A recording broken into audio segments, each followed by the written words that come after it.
go. It's gonna be a good one. I think everybody have a little ounce of this, but please tune in as we continue to do what we have to do. We have COVID, and next year is gonna be a great one if we don't have the COVID restrictions. You already know what the Federation has in store for you, all right? So if you have any questions, any concerns, or any topics, please inbox me, all right? Enjoy the conversation and see you later.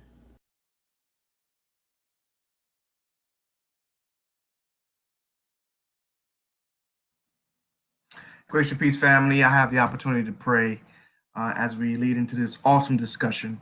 Let's pray. Father, we thank you so much for the opportunity to be alive today and for us to come together and to discuss such an important, focused, important matter and focused important topic.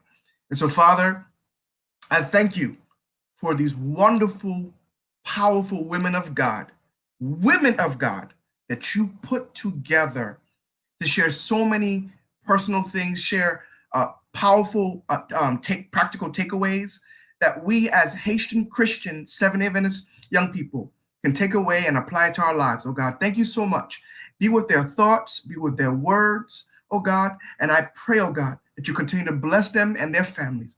Those who are watching on the screens, wherever they are, I pray that they will receive it and that they will apply it to their lives. And Lord, we thank you so much for what you're going to do. In Jesus' name we pray. Amen. Amen.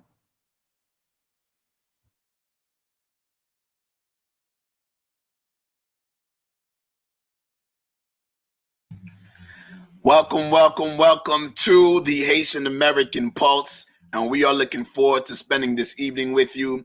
The Northeastern Conference Franco-Haitian Youth Federation has invited some of our sister federations from all over the North American division to just join us for this amazing discussion and necessary discussion as we're living through tough times.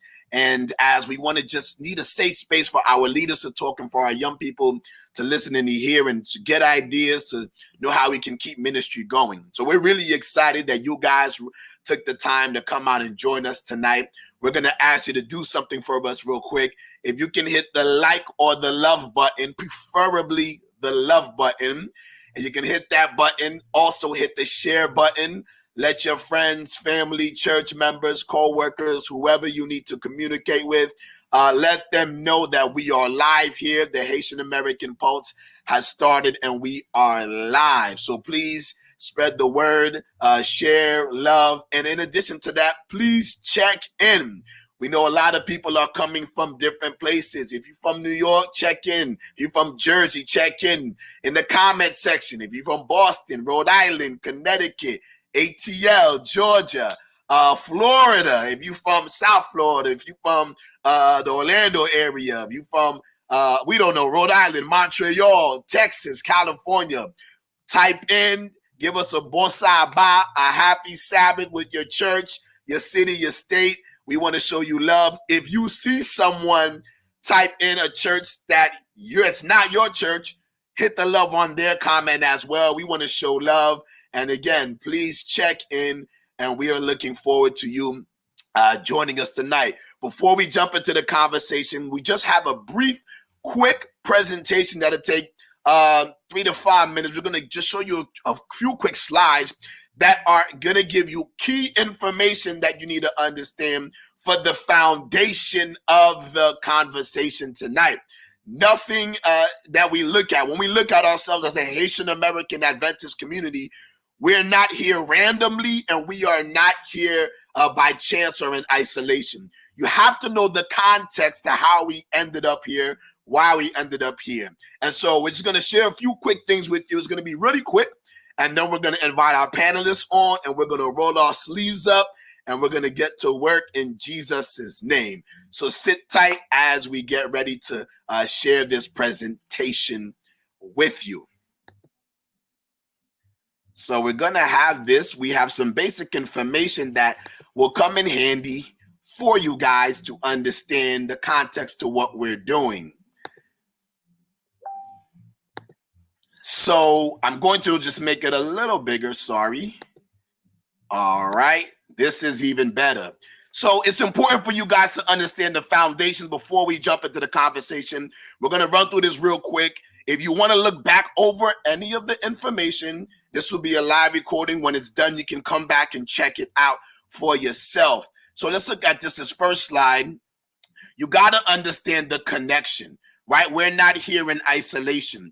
The Adventist message reached Haiti in 1879, where first Sabbath tracts arrived from a man in England named John Lobero. He sent them in literally in a wooden box. He sent them to Haiti by ship, but Haiti did not have many English speakers. So the tracts were sent to an Episcopal church and eventually reached a man named Henry Williams. He is known as the first Sabbath keeper in Haiti.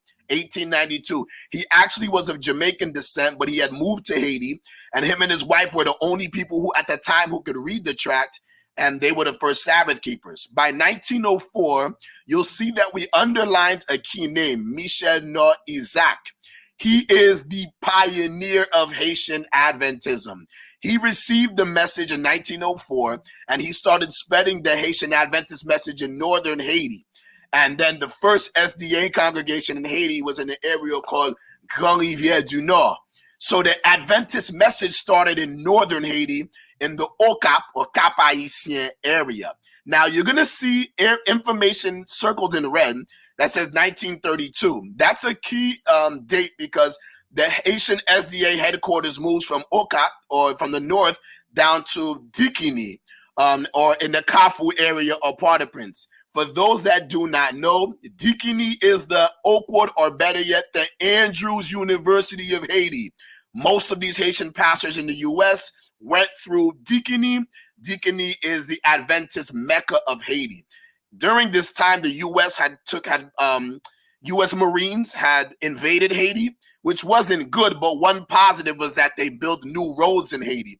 And those new roads allowed Haitians to, it was mainly for the military, the American Marines to travel, but when they left, those same roads the Marines used to travel were used to spread the gospel all over Haiti. So Haiti experiences an Adventist boom in 1932.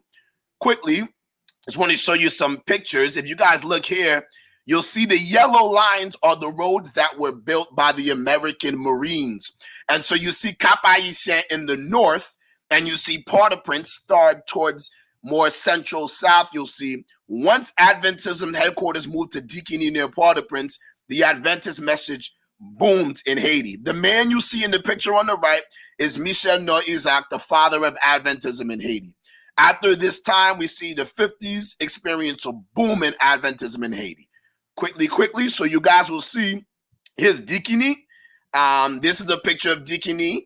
This is the outside and inside. Again, this is the Andrews of Haiti, the Mecca of Haitian Adventism. And then this is where we're transitioning to our conversation soon. Listen, Haitian immigration to America. So Adventism starts to boom in Haiti, 40s, 50s, 60s, 70s. And right now it's one of the fastest growing religions in Haiti. But after 1965, with new immigration laws and to seek economic opportunities and political freedom, Haitians fled to the U.S. That's why we are here. That's why we're having this conversation. That's why we call ourselves diaspora. No matter where you live, our roots are in Haiti. Our family's roots are in Haiti. If our family did not leave Haiti, there would be no Haitian American Adventist church. So they left, and as you see in this picture is just the airport. As you see that many people left the country and they came to America, like us who are on this panel. And so the last two slides just say this. When Haitians came to America, they brought their culture with them and their religious beliefs, and they brought their Adventist beliefs with them. Some Haitians became Adventists in the U.S., but many were Adventists in Haiti. You'll see the mother churches, Hebron, 1956, the first. The second, Maranatha, 1969.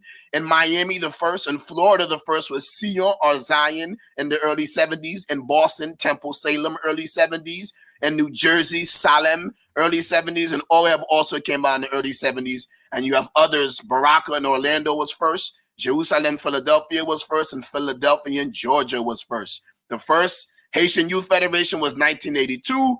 The Northeastern Conference Franco-Haitian Youth Federation, which is now 38 years. The last thing we look at before we jump into our conversation, I just want you guys to take a look at these numbers real quick because this is important for our conversation. We are bringing Haitian Americans from all over the country, and we want you guys to see the numbers. There are 204 Haitian churches in the United States. That number is technically probably higher because some churches are independent. They may not be part of a conference. Some are groups and missions that are still in development. By far, the area with the most Haitian churches is Florida. Florida by far, and 72 churches. New York, number 2 with 42 Haitian SDA churches. Massachusetts, number 3 with 29. Jersey, 4 with 16. Georgia with 9. Pennsylvania with 8. Connecticut, 6. Maryland, Texas, and North Carolina each have 3. Illinois has 2 Haitian SDA churches. Ohio has 2. Alabama has 2. And then California has 1. Virginia has 1. Colorado, Kentucky, Tennessee, Louisiana, and New Hampshire all have a Haitian SDA church.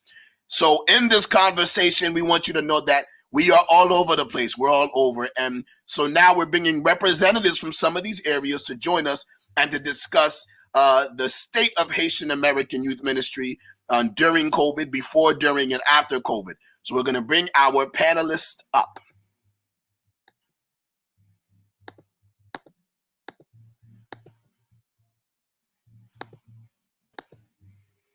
All right.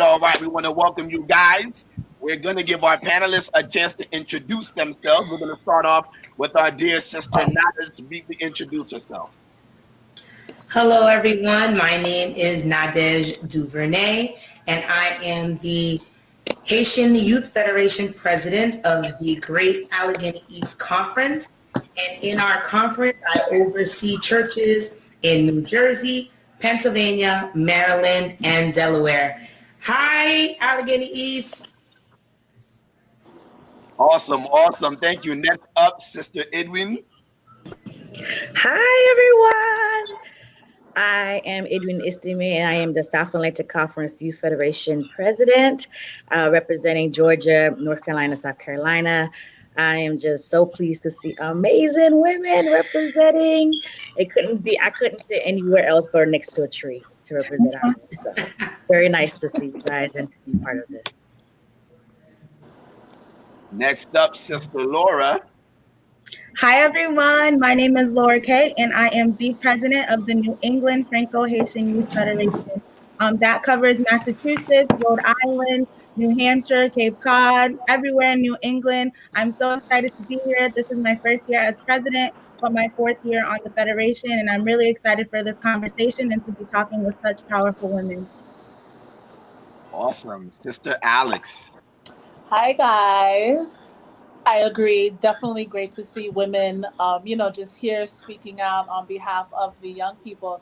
I'm Alexandra. I am one of the members on the YAHA committee, which means I've worked probably at least once with every federation that has been mentioned here tonight.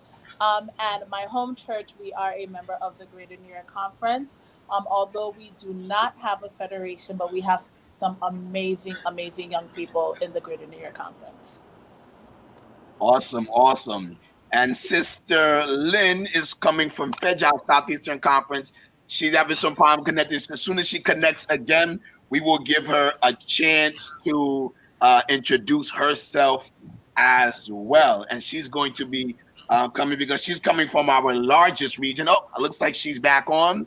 We're going to try to get Sister Lynn on here in a second. Let's see if we can get her on, and then she can introduce herself, and we'll jump right into our first question. All right. Let's see if we can get her on. All right. Sister Lynn, can you hear us, Sister Lynn? Can you hear? I don't know if her sound is off. Lynn, can you hear us?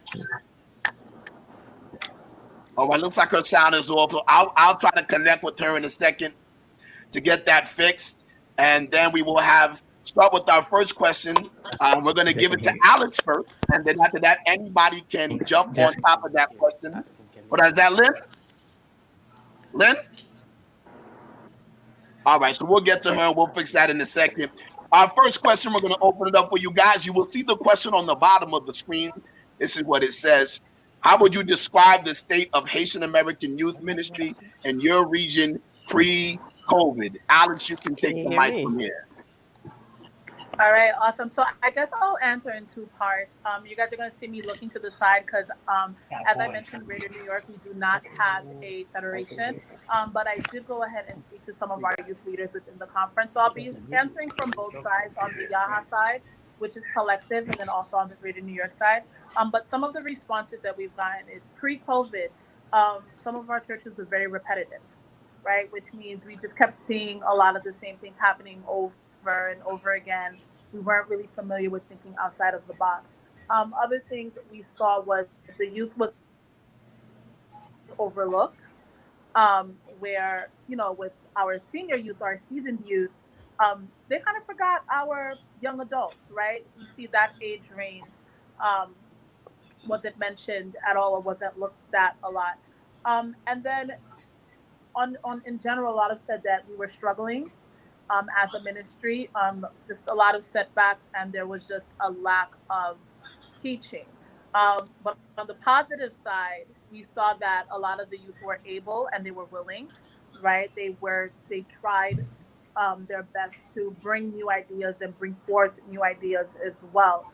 And also, they tried a lot to work hand in hand with leadership. So, with the negative, we do have some positives pre-COVID. I would say for Allegheny East, pre-COVID, I think that a lot of our churches, like Alex mentioned, we're into our routine. I know for the Haitian Youth Federation, we already had our entire calendar lined up. We're ready to go. We were so excited about this year. Last year, we started a kind of like a separate committee for our young adults because we do a lot for our little ones, a lot for our pathfinders. But then we saw that we really didn't do anything for the young adults and ourselves. So we kind of started to build a committee, and we hosted a young adult retreat. And then we're getting excited to host our annual retreat, and it just went downhill. But pre-COVID, I think that, like Alex mentioned, all of our churches, as well as the Youth Federation, it's more of a routine. I don't think it's going to be a routine, later on, but pre-COVID, I think that we were all kind of stuck in our ways. We knew exactly what to do, how to do it, when to do it. So that, I would say that was pre-COVID ministry.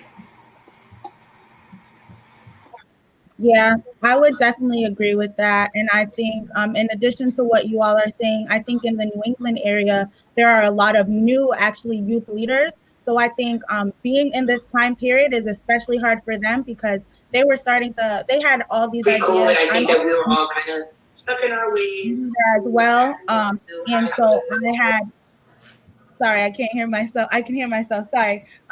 So I had a lot of ideas too, and then we went into COVID, and so things are kind of confusing. So I think that was part of it, and I think something else that's happened or that I'm seeing happening in our Haitian churches is that our youth are not satisfied. So I think beforehand our youth weren't satisfied, and so they were leaving the church in general. But this next generation is kind of like unsatisfied, and so they're not leaving the church in general, but they're leaving the Haitian churches and they're going to the American churches so that they can learn because they are hungry and they do want to learn about God. They just are not satisfied with what they're learning in their churches, so they're leaving to find it somewhere else.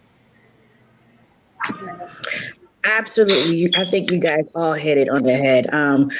SACOF truly, we saw a lot of young people that were so hungry, but they didn't know where to go with that energy, and they didn't feel connected in a sense with some of the churches.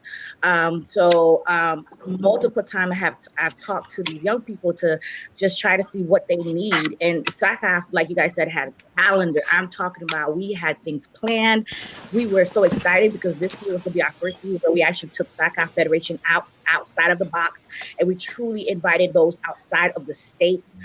Definitely looking at new artists. I mean, it was going to be amazing. We were looking at new heights just to be able to keep our young people in. And unfortunately, Miss Corona took it from us, but that's okay. That's okay. We were gonna go left. We're gonna go right. So, but definitely, Saka, we were just trying to, find our youth voices. Okay, we were really trying to help them find their voices and learn that, look, you got to be proud to be a Haitian American SDA. And going to the Americans, I mean, they have their people. No offense, I love them all, but I make you get mupayo. Let us keep our own. Let's build and be as strong as they are. Awesome. Lynn, can you hear us? You want to try to touch your mic again? Go ahead, Lynn. Can you hear us? Yeah, so we're going to keep trying to figure out the situation, but Lynn, we can't hear her yet. For those who are just coming on, Lynn is coming from Southeastern Conference FEJA, which is based out of Florida. Again, they are a large community, and they, I know, are very active as well.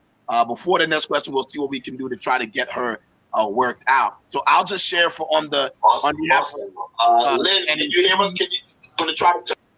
So like there's an echo there. I will share for NEC, New York Metro. We had a whole, as you guys said, we had a whole calendar planned for the year as well. We had one Unity Day. We had one major event, Unity Day, for Queens and Long Island. So we split in different regions. We had a great Unity Day, and we were excited, and we were getting ready for our second Unity Day, which is in the Hudson Valley region. So we try to have like mini rally days in each our region. We had our basketball tournament set up. We had our rally set up. We had locations booked, speakers booked. People had youth programs that we were planning to attend and support. And like you guys said, Corona destroyed the whole entire thing. And so it's interesting because for many years, the Haitian community was, we have our ups and our downs. We have people that leave the church, people that have come back in the church.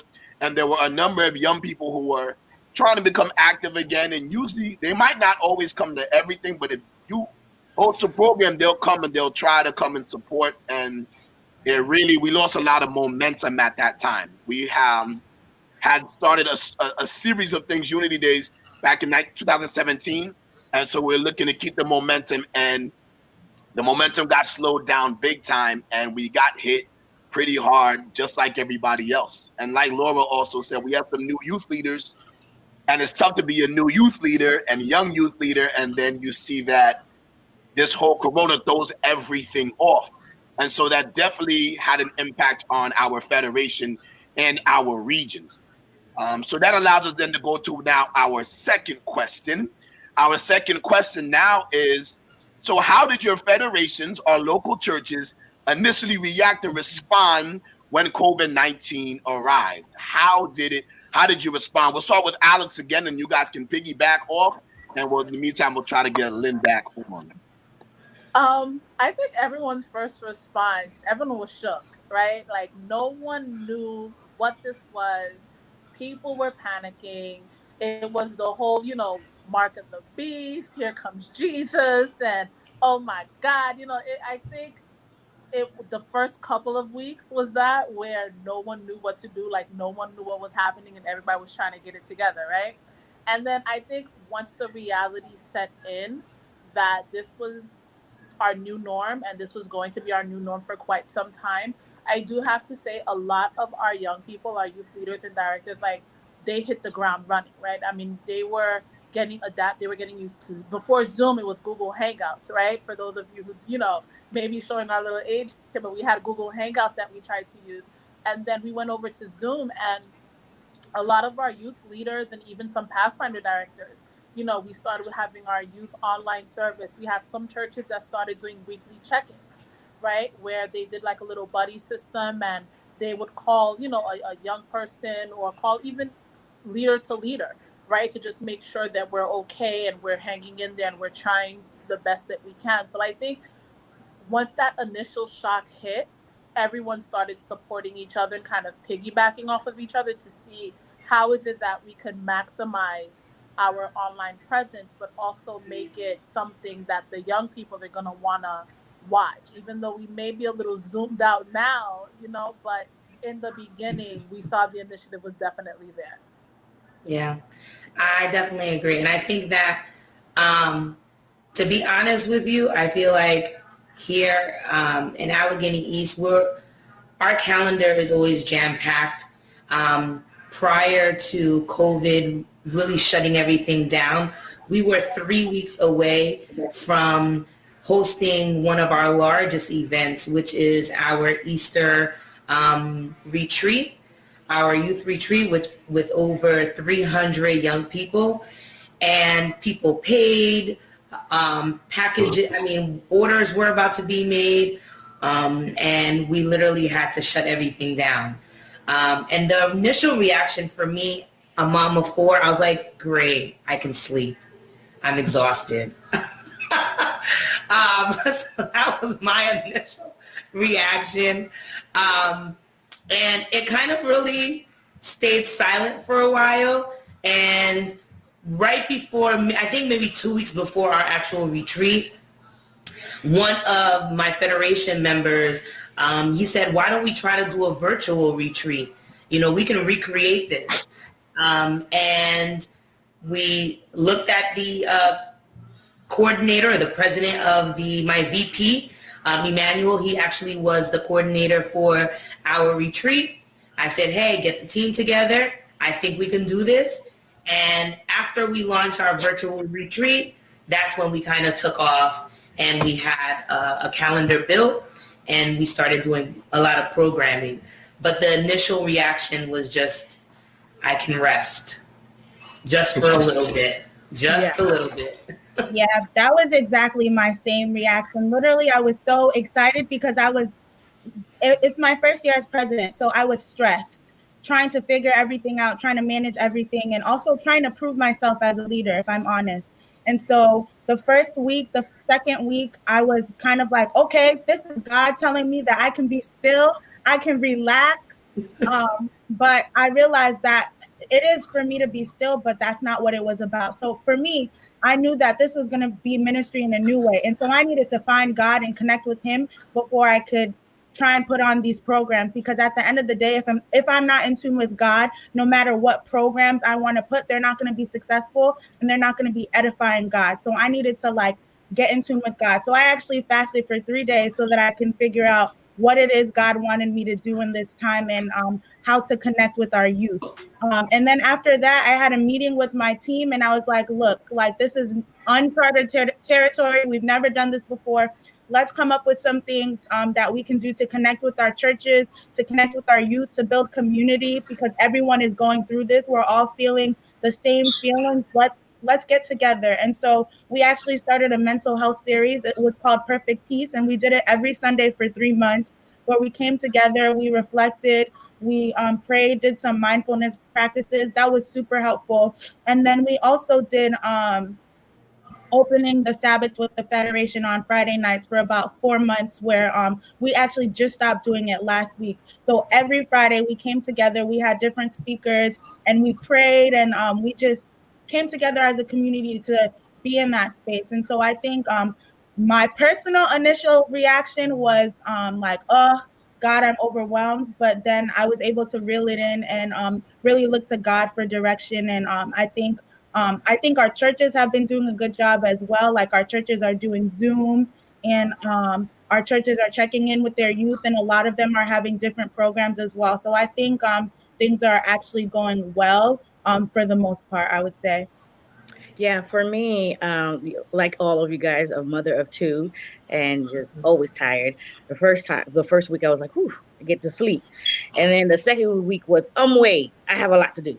And I was so blessed to have the youth director of the conference kind of gather all the federations together on this side, and kind of pretty much was saying, look, take it easy, do what you can. And so that kind of that helped me a lot, because man, I went to overload and I started freaking out, because we all know, let's be honest, COVID made things 300 times harder than usual time to do a federation day or whatever it may be.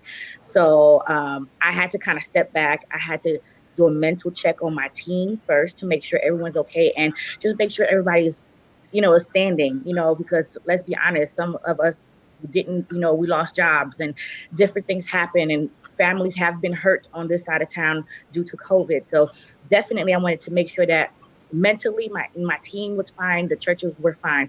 But kudos to the churches, like you said, because the churches, as soon as like everything's the confusion kind of settled down, the churches was like, okay, let's Zoom, let's do this, let's do that. And so that kind of that helped me and to help the federation, because we didn't have to quickly do so many things at the same time. So what we did was we visit other Zooms, visit other churches, and just making sure that their program is being set. Make sure we really drive the advertisement on the Instagrams and the Facebook to make sure that that program would get success.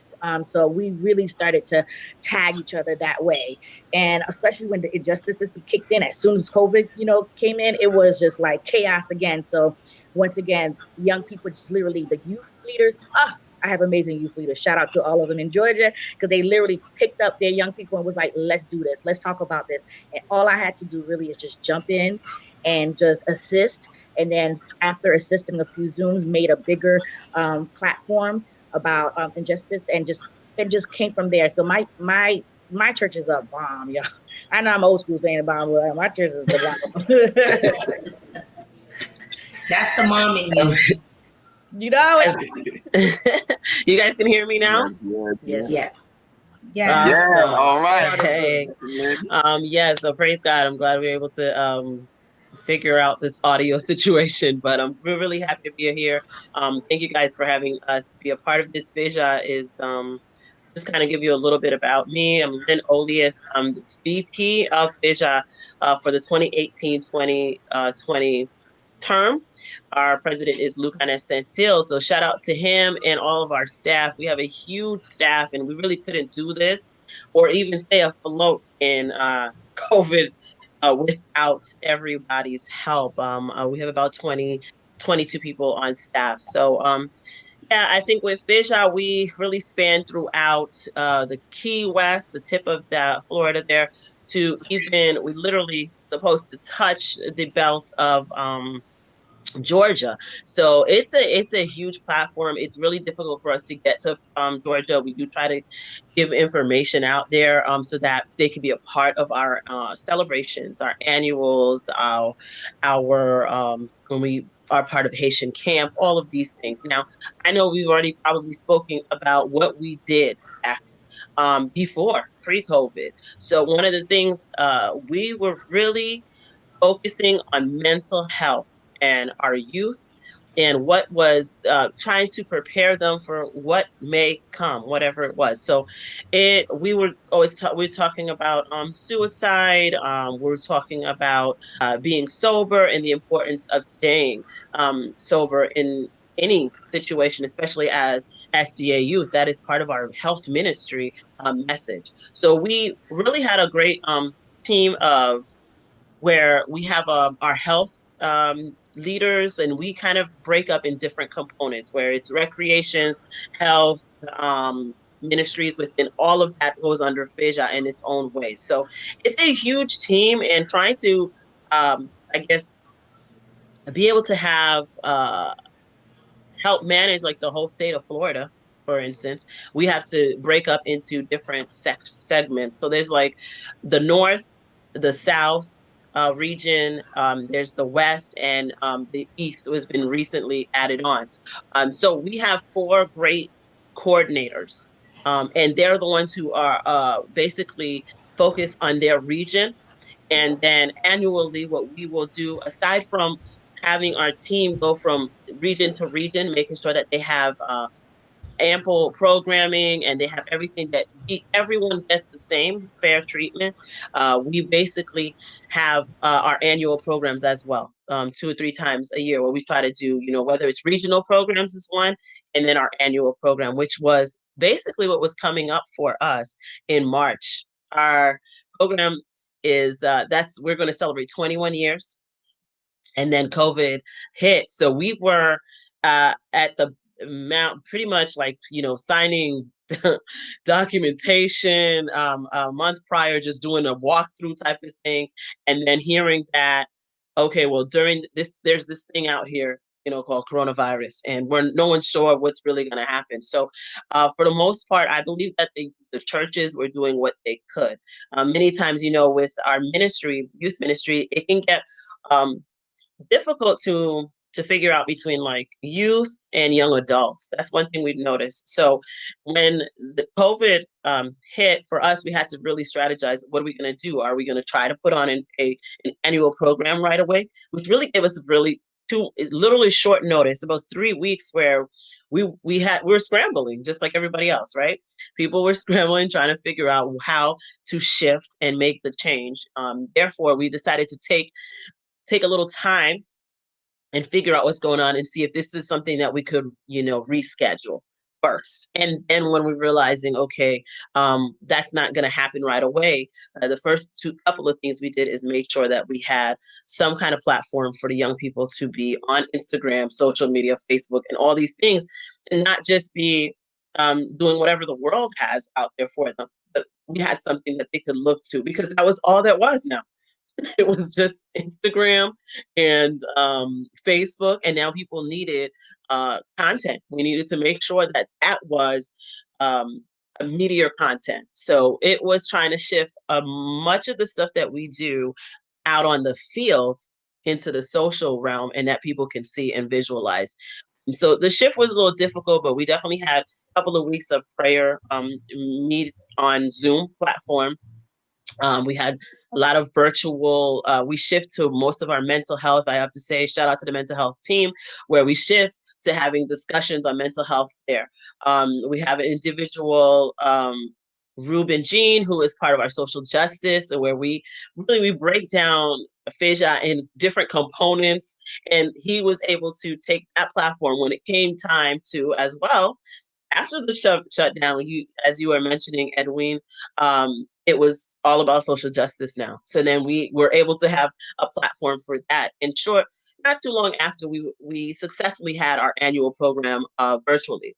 And so that was amazing. And that piece of social justice was a part of that. And we had some really great individuals contribute throughout the different states in the United States. So I think the great thing that you guys are doing, that Asia has also been doing more of during this season, is to collaborate with those in our area, those who we have different federations, many of them in Florida. So we've come together to work together with them and push the agendas of the different churches, so that youth can see that there are things out here.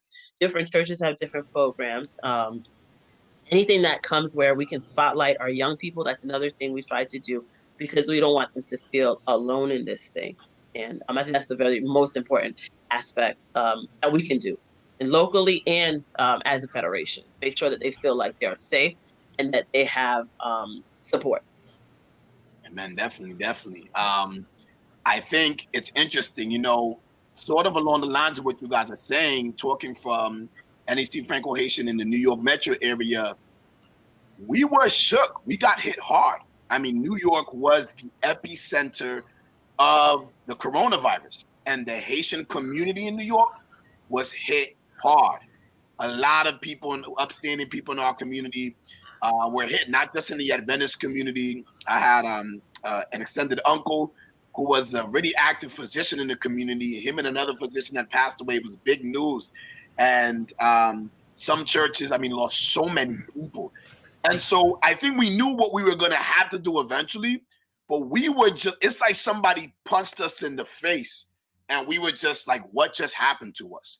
It took us a while to come back in and figure out what was going on. So what happened was, we saw our churches step up to the plate first. And so our federation got together and said, listen, the churches in our community are starting to take initiative, and a lot of them have already been taking initiative. So we were like, let's step back and let them do their thing. Because at the end of the day, the work at the federation is important. That's why we're all here. But the federation really serves as a resource in the web to our churches. The work is at the local level. One issue that Haitian federations deal with in the United States is that Haitian federations are not regional federations, right? If I can speak for where we're at, we have multiple. We have a Queens Youth Federation. We have a Long Island Youth Federation, a Brooklyn North, Brooklyn South. So these federations, everyone is living in the same borough or city or county or region. Haitian youth federations are not limited to one area. So like now that says, not that you're 4 or 5 states, right? Edwin, you're going from Georgia all the way to North Carolina. And then Laura is Rhode Island all through Massachusetts. And then you're going from Jacksonville. It's far from Miami, real far from Miami. And for us, we've got a church in Rochester, 7 hours away. And I just found out we have another mission in Buffalo, 9 hours away from New York City. And so geography is one of the challenges for Haitian ministries because we are united by culture, not by area. We're by culture, not by area. So we realize, listen, that is one of the issues. Because we realize geography is an issue, we have to let our churches shine. And really, our churches really started to take initiative. They started because a lot of the government were like, you know, whatever. They need programs. So a lot of them started doing weeks of prayers and things like that. And like you guys said, like they were like Mark of the Beast, end of the world. So everyone's doing week of prayers and in panic mode. And as our federation, we were like, let our churches do their thing. We didn't really do a major program till June. Really was our iServe coordinator. It's like our outreach coordinator. Shout out to brother Marlo Scott and his team, Stefan, Patricia, the rest of the LeBron family. They were doing weekly services for our young people, specifically for the small churches who don't have as much resources, who don't have as much help. And so they've been doing an iServe online program almost every week since March. And so they've been the saving grace until we finally, as a whole federation, were able to pick it up in June with the young adult discussion, Dr. Social Justice in Juneteenth with our young adult coordinator, Judy Stephen. And then we had a virtual graduation. But to be honest, we were suffering. We were hurting. We were losing friends that lost parents. New York was hit hard. So we got knocked out. And it took us a while to come back up. And now we're back up. So sometimes you don't have the answer. You're just trying to recover. And you're saying, God, give us the strength. And like Laura said, we had to get right spiritually. And it was like a little bit of a shaking awakening for us. So it took us a while to get our stuff together. So anyone want to add anything else before we go to our next question? No. All right. So we see, as those who are watching, how did each federation respond initially? Again, so now we're going to go to our next question, which is a pretty important question for this discussion. That next question says this. So now COVID exposes some things. Yeah. What weaknesses has COVID revealed about ministry in the Haitian community? Anybody can take that question. We're throwing it out. Whoever wants to answer that first, go ahead. I'll go. I think that for us, hands down, I think that we realized that technology was the biggest thing that our Haitian community was not prepared. Majority of our churches, the media and communication team is not that important. They are not given the proper budget. Some churches are streaming, some churches aren't streaming. For us, as a federation, we have two strong tech, I will say our technology director, shout out to Brother Alcare, and my husband, Michael Duvernay. They really were the ones who kind of brought everything home for us. But we saw that a lot of churches, they were not ready. I mean, technology is a big factor when you are in the midst of a pandemic. And basically, we were just doing phone lines. And I think one of the things that I talk to pastors and leaders is that by the time we are going back to our new normal, we're going to miss an entire generation. Because I know for myself, I can't get on a phone and sit there for 3 hours listening to someone speak. I need to engage. I need to see. I need to, really be in the midst of what's happening. And getting on a conference call is not something that a lot of our young people are keen to, and they just can't do it. So I think one of the huge weaknesses in our community is the technology piece. And, hopefully letting the technology work for us and engaging our young people. And I know that for the Federation and some of our churches that have that ability, it has really awakened the young people. They have really been creative. They have really started new initiatives, and it's all because of technology. So I would say technology is one of the weaknesses. So for me, No, go I'm so sorry. For me, technology, I don't think that was an issue for us. I think for this side, what COVID revealed was we need more help. SACOF, I feel like in a long time is now going out of the comfort zone of Georgia. Like just for the fact that SACOF is here, it's a different level, it's a different realm. Our names are starting to really travel outside of the walls of Georgia, which is such a blessing because that's what we want. But it also showed me that, wow, we need more help. We need more hands. We're definitely going to have to start expanding and opening up our federation for new positions and directions. So that was the number one thing. And I definitely was like, yeah, we need to sit down and actually start to expand that. And number two, I'm not going to lie, this is something that I think I've seen in all the churches and also with the federations, how to grasp the young people. Because let's be honest, it's really quick to be able to scroll and go somewhere else, scroll and go to another program or to turn this off and go somewhere else. And is how to keep them get engaged as much as possible without throwing away Christ, if that ever makes sense. And so that's why we try to focus on really assisting our churches as much as we can, and so we can see what the young people need and then try to implement that in our program. So definitely we need a lot of hands because we are a growing federation and we have really big dreams now, and so we really want to be able to really work out, put it out there, but at the same time, I'm not gonna lie, we're struggling, and I want to make sure that we can be able to be able to attract our young people. So I am taking notes. If you guys have any gems, please give it to me because I need it.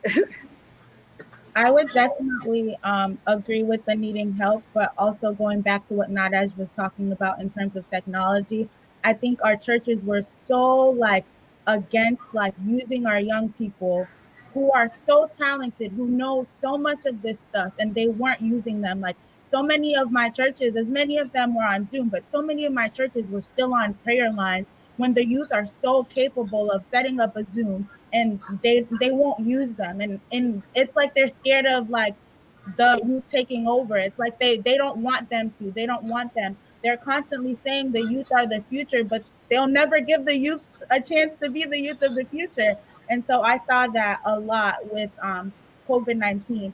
Another thing that I think I noticed where our church was weak was evangelism. I think our churches, of course, this is a tough time because we're scared of being sick, and we don't really know how to do that. But I think if I can think about my church, I know that the surrounding community wouldn't even know that we were missing because we weren't doing evangelism before and we weren't reaching out to them now. And so I think that's another piece that was missing, allowing the youth to be the youth of the future and also connecting with our community and seeing how they can help. I feel like as Christians, we're supposed to be at the forefront of this movement and helping people with social justice and health issues, but we kind of are scared and we've taken a back seat. And I do understand like this is uncharted territory and it's not something that people are used to doing, but I think like a lot of our churches are not having that conversation, and I think that's sad. I think that's sad.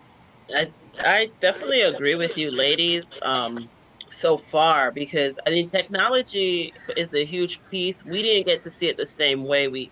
As far as I think that's all that they've been using our youth for in our region is technology and praise team.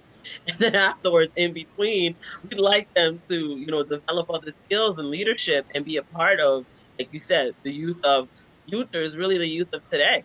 One of the things that I definitely noticed that we ran into is just that our federation is very large, and because we've been here for about 21 years this year, what has happened is the same youth who were there before have now, they have their children now and have carried on, like they still hanging on to Fija, and their youth now, their kids are becoming youth, and we're serving them too. So it's become like a youth and young adult platform, and also trying to, I guess, trying to be able to serve both of them so that everyone is getting a blessing in, in it, because that's what Fija has done. It's united sort of generations under an umbrella, from the first who began this conquest till, now those who are kind of continuing. So we realized immediately that on social media, especially, that is where we've had probably the most difficulty and challenges, is that we could be more consistent,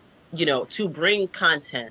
And so initially, one of the first things there is our struggle to figure out, okay, what kind of content we would do. We don't want to just do programming. I believe you were mentioning that earlier. We don't want to just do programming just for the sake of programming. We want to make sure that it is necessary, and because they could get it from anywhere else. Exactly as you were saying, they can jump on and off, and immediately they could just, not be interested anymore and not engaged. So that's one of the things to realize. I definitely want to say that although it's been a struggle, I can definitely shout out Sinex, who's been our tech individual who always makes us look good, and Khalil Kantave, who is the behind the scenes communication, trying to lead the communication team so that they can put out content on Instagram and Facebook, so that our youth have something. Because one thing that we noticed is our young people are thirsty for the truth, for just information, just for spiritual content, any of that. Because what you'll see is you can post something and immediately there's always there's a group of maybe 15 to 20 who are ready to just like, and engage, and so they need something. Because I think that's what sometimes frustrates us, is that we're maybe not pushing out enough things, or having the because we don't have such a, I think communications is so huge. You need more of a team to be able to put more stuff out there. And so we've been doing things like sharing like lineage journey, and making sure our young people are educated in that way.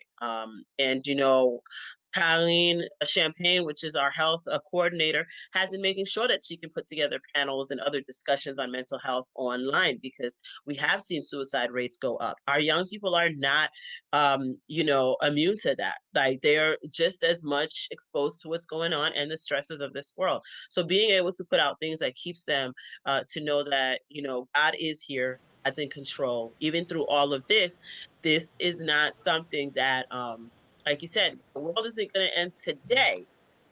So we need to do something today so that they can have something to live for tomorrow. Because the biggest thing is living for Christ. Is the hardest thing to do, and so having them be able to see that and being in peace to do that is quite important. So I believe our one of our biggest struggle has been putting out content on social media, even though we've been doing great with our programming and other things of that nature.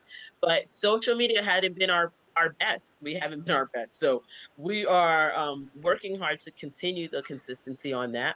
It has been a challenge, but I do believe that we can only get better there. That's where I say, if anybody else some great suggestions on how to keep that going, we will take all of the information that you give us and put it into some practice. Not definitely. Not definitely. I think you guys already hit a lot of things. I would say there's a few quick things from our out in New York and our federation. There's a few things that we've learned. Number one, we learned that just because someone is in church, they don't have a great home situation. Some youth leaders are reaching out saying, listen, we've got kids that are depressed, that want to run away from home, that were suicidal. And so we come from a culture where our parents are hardworking people. But the way it is growing up, this is what they taught us. Oh, they say, they always say the three L's, l'église, l'école, la caille. They said, bon, ou gen manger, ou gen rad, ou bon kote pou dormir. What else do you need? And what they don't understand is that, and it's not enough to just, clothes is great. Having food is great. Having a roof over your head is great. But there we've learned that the disconnect has exposed. A parent can't understand, why is my kid depressed at home right now? Why is my kid in such a bad place emotionally and mentally? And just because we got our people in church, that means nothing about their houses. We were reminded that you could be in church, your father could be an elder, your mother could be the prayer warrior coordinator for your church. That means nothing. We still have a lot of issues in our homes. And so a lot of that was exposed during COVID. Another thing was technology. I'm gonna keep it real, and I'm gonna say two names, but because in a good way. I'm only gonna mention these names because it's giving them, showing them love. I spent last weekend with my parents in upstate New York. So I'm in Brooklyn now, but I went to upstate New York to visit them. And they were at their church. They're active in their church as well on Zoom. But in addition to their church, my dad is watching Pastor Arbenz out in Baraka in Florida online. My mother's watching Johnson Cesar at Sinai and Plantation Fort Lauderdale. And so I'm talking to different people. So they're there for their church side, but when they're done, they're watching other things. They're going to YouTube. Like these gamun can use YouTube now. They can use YouTube. They might type with one finger, but they'll figure it out. And so one thing that is exposed is technology has been an issue. And I'm almost worried that technology will hurt some of our smaller churches. They never invested in technology. They never saw the importance of technology. So now you got some of these preachers who are doing a great job and have invested in their technology, having 13,000 views, right? And the program, not to say the program is perfect. The technology is not perfect, but they're doing a great job. Now you got to go back onto your church's Zoom. They're saying, okay, good morning, you hear noise, you're trying to mute somebody, then the person who's singing, it's a bunch, you don't know, they have music, but you can't hear their music. It's exposed a lot of stuff in our community. So we realize that technology needs to be invested in. Here's the thing, right? Not just in the Haitian community, the government are going to the services that are more catered to them, but the young people can go on the Oakwood online. Oakwood has high quality sound, high quality music. You're getting a decent sermon. Some people are watching Mount Rubidoux services out in the West Coast. Some people are following First Church in Huntsville, Alabama, Pastor Snell. Now, young people can have 10 tabs open on their laptop. And if your service is not cutting it, they will X out your tab and go watch another service that is engaging. And so you wonder, some churches, are they going to last after this? So that's been exposed. And the last thing I'll say that we really learned, a weakness in our community, is with some reason, Haitians have a chip on our shoulder. We have a chip on our shoulder. For many years, there was people that may have made fun of us. We were almost seen as like the bottom of the totem pole in Black immigration groups, right? It was almost like they called us a lot of different names, and there was a lot of stereotypes, especially back like in the 80s and going into the 90s. By the mid-90s, things started to change a little bit for us. But what happened is, with social justice, a lot of us, the Gamun, a lot of them showed no concern for other people. If it was an immigration issue, they would have been like, on nous va marcher, on nous prier pour papier, etc., etc. But because it was an African American, it was almost like a lot of them, it didn't phase them, which is the young generation. We don't see it that way. We're like, yeah, listen, one Black person hurt is all of us hurt, and we need to support. But our parents sort of come from a generation, some of them do support, but some of the older generation are more concerned about issues that affect them and Haiti. So the lack of care, or sympathy and empathy for our other Black brothers and sisters was exposed during the lack of initiative for social justice. Not understanding that we're the same people, we were just dropped off in different islands or different locations. And so the lack of social justice to me was actually exposed. And a lot of young people will call me and complain and say, what's going on? How come no one in our community is standing up and trying to support or voicing their support for a lot of the issues going on with social justice? So those were the things that I could say in the New York metro area for our ministry. Those are some of the weaknesses that were exposed for us. Yeah. Just to touch a little bit on the injustice part, that was huge. Trust me, a lot of eyes were open, especially when it came to our adults, because it was like pulling teeth sometimes to try to get them to answer. thank God when, it's frustrating because it's like, sadly, some of us were raised to look at ourselves as Haitians and not also Black, if that makes sense. And it's sad because let's be honest, it's called a prejudice. It is what it is. And that came out. It definitely came out. And it was something that the adults had to learn. Maybe my way was wrong. And the young people, they stood. Look, they had to not only stand up against injustice, but also stand up against the adults who thought that way. They had to retell their parents, no, we Black too. And so that was a blessing. And sadly, it did come out in COVID, but thank God our young people were firm enough to go, no, mom, no, dad, that's not how it works. And that we're Black. They're not going to ask me if I'm Haitian. Oh, go ahead. We all Black. You all, have the risk of being whatever it is. So that I had to put that out there like that. It was, you hit in the head. That injustice thing really it ran home. And it really was something that I'm proud for of my young people, because they did not just, stand there and go, oh, okay, mommy. They were like, yeah, we're going to go march. And so it was to the point where I had to call, my beautiful pastors and had elders and all of them in my little, you know, women. I'm the only little, lady in the group, and it's like 40 of them. And I'm like, guys, these young people are saying they need to do something. What are we gonna do? So we have to go as far as we can to let these governments know, look, these kids, they have a voice, and they're gonna, they're gonna actually be heard, regardless if you're gonna hear it or the world's gonna hear it. So kudos Yeah. for that. That was good.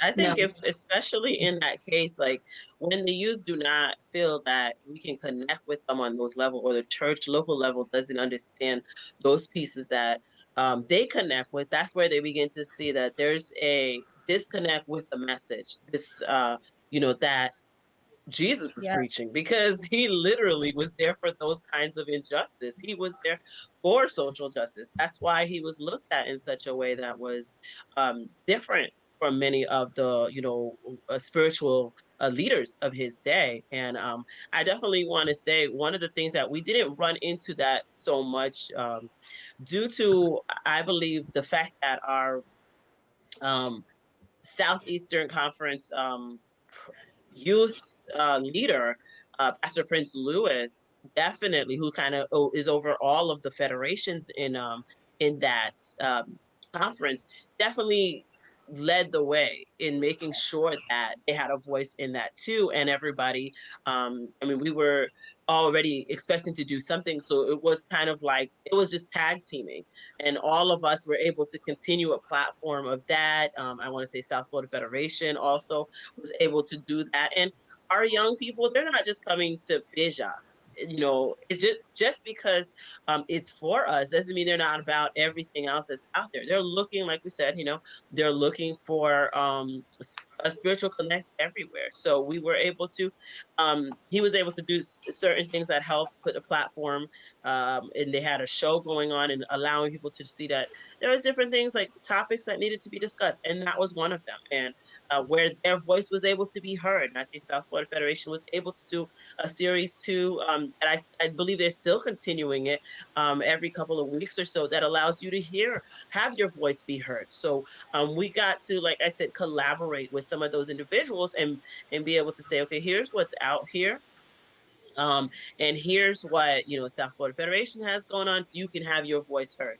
Here's what, Southeastern Conference has, so that you have a platform to know that we stand by you. And Fija was able to also, of course, follow suit in our annual program, where we were able to put together a great discussion with some major, heads that I think really helped bring it home. And that was one of the best things that was well received. They're not even here for necessarily, I want to say, the sermon sometimes. They're here for, what are you going to say about being Black? I mean, what are you going to say about what's happening out here in the world? And what's the church going to do about it? And do you care?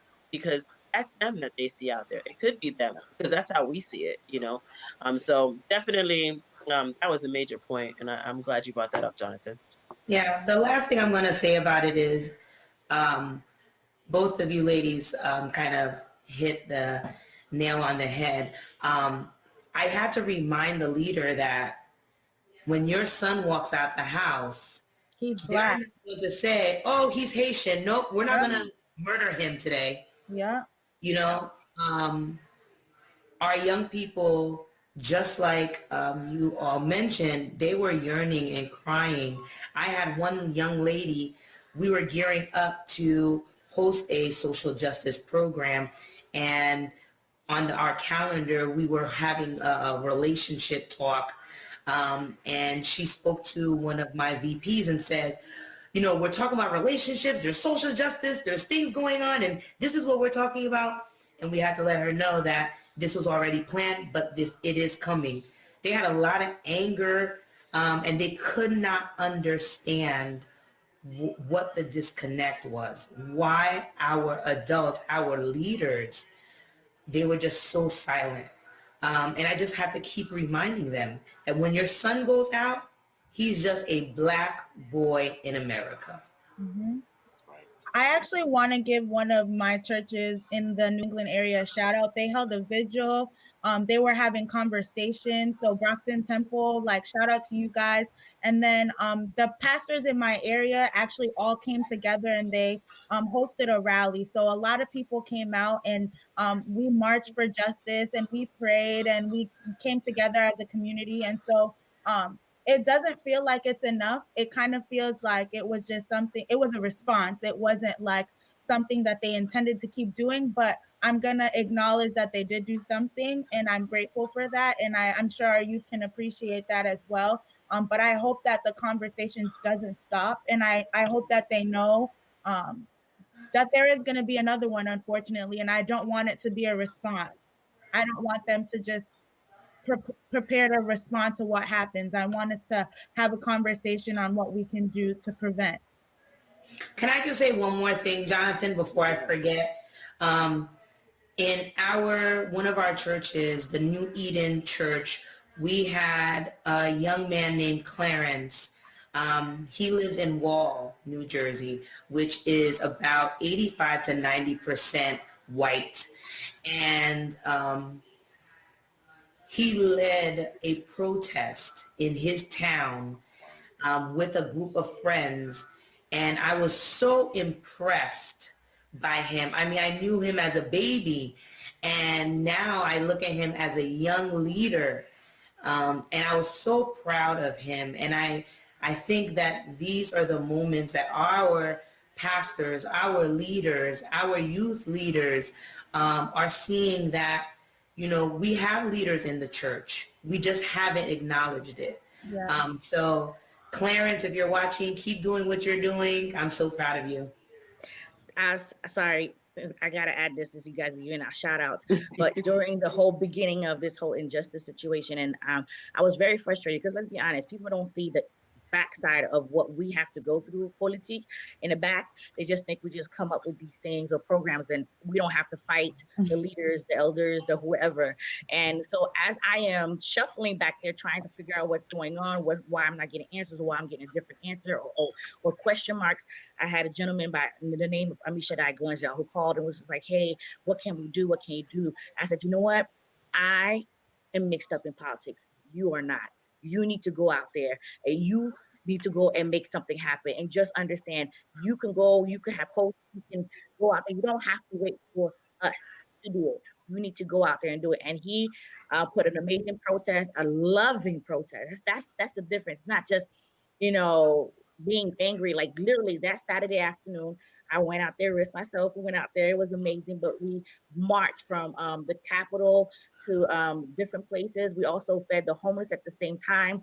We had beautiful verses that explained why is injustice is such a sin and why it's such, not oppression. Like it was just so loving. We sung all the way. It took us about 2.5 hours, but we sang all the songs you can think of from AYs. And I'm talking about people just started joining in. And it was just such a beautiful and amazing protest because we stood up for what was right, but at the same time, we showed Christ. And so Amisha Guy Ganja and Nashmi did, Ganja, his brother, they did just a gorgeous job putting it together. And I pray that they hear me and do it again while I'm still in the background trying to put things together. Amen, amen. Nice. That was great to hear. And again, you know, it's funny. Our weaknesses can turn into strength sometimes, and it helps us. There's always what they say, the term they say, silver lining. You can find something positive that can come out of it, which is a perfect transition to our next question, which says this now. So you guys sort of already spilled over into this. And for those who are watching, our sister Alice is trying to work out a few things, work out a few technology issues. So hopefully we'll get her back on as well. And so question 4 says this now. What positives or strengths in the Haitian community have been revealed as a result of COVID? So we're now looking at the other side of the coin with our community. And so I'll throw it out. Anyone can take that question.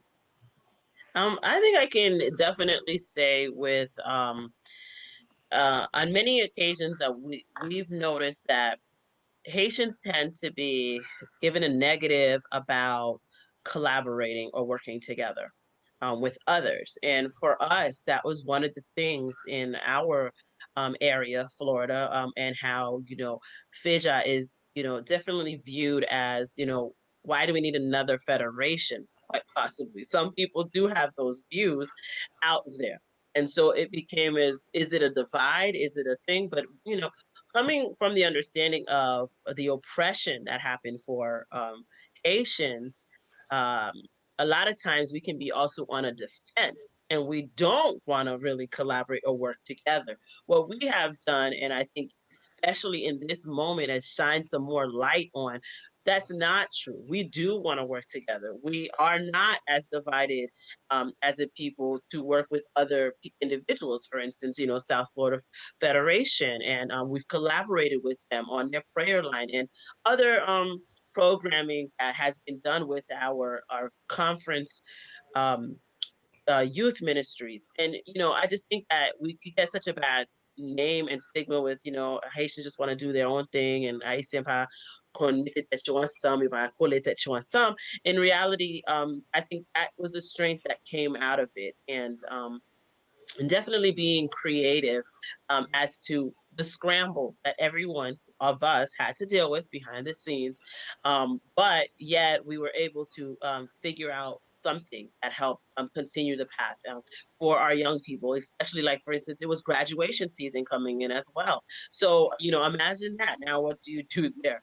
And it was being able to use that same platform to, okay, we were able to maybe put out something quicker than some others, but people were sending us, hey, here's some other pictures of other people you can post, and everyone's kind of on social media anyway, so everyone spills over into everybody's social media because they know who to look for in the platform that has youth ministries, and so they just trying to connect. So it was a good way to be able to build that, and I think our strength in all saying all that is just that we're able to really put out some positive feedback and support our young people and show them that, yeah, we care. We're here. We're not letting you go. And everything that you do is important to us and important to the community as a whole. And we want to work together to show you that. So.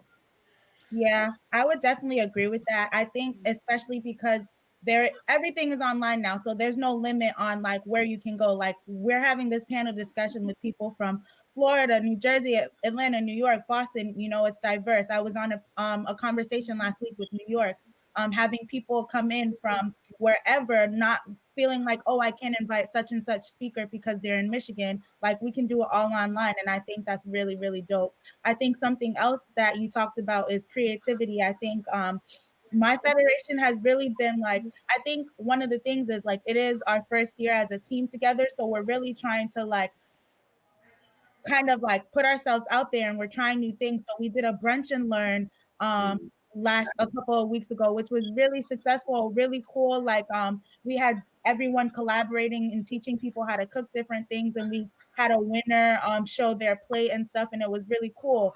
We're getting ready to host a music workshop with different people coming together to teach people how to play the drums and to sing. We're actually going to have Walby from Phasia with our workshop. So just the opportunity to be creative with people from around the world and not feeling limited, I think is something strong that came out of this. And also, I think the last thing I'll say with my church specifically, and I'm sure a lot of other churches as well, the ability to focus on the youth and their spiritual life. I think because the adults are kind of doing their own thing, the youth are also doing their own thing, and we're able to actually read the Bible together and to grow spiritually together and to understand like what we're reading and what we're learning and not feeling lost because the sermon is in French or Creole or something. So I think that is something positive as well.